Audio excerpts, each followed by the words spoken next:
And the heat could not stop some. We spotted golfers hitting the links at Theodore Wirth Golf Course in Minneapolis as the sun beat down on them this afternoon.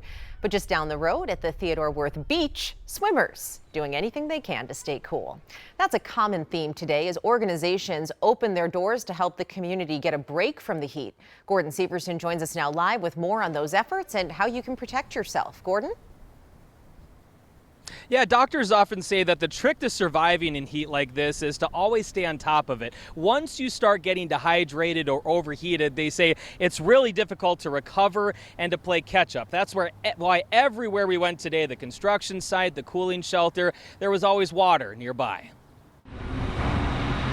The summer construction season is relatively short in Minnesota. So when the heat comes, you can't take a day off because work needs to get done. It was about yesterday afternoon. I said, oh boy, it's going to be a hot one. Justin Neek at Neek Construction says hydration is their biggest worry. That's why he made sure the crew had plenty of cold water and plenty of shade nearby. Knowing the signs of heat exhaustion and stress and over fatigue, so they're trained to watch each other and look for signs of that.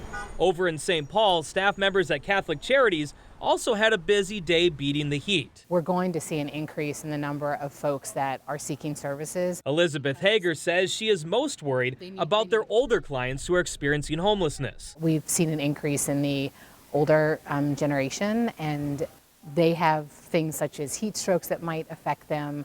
They have additional health issues. So they too are putting out water coolers both outside cold water and inside their cooling center. It gives you a place to sit down, cool off, get some cold water. Ramon Chavez says the cooling center is a lifeline for many who live on the streets.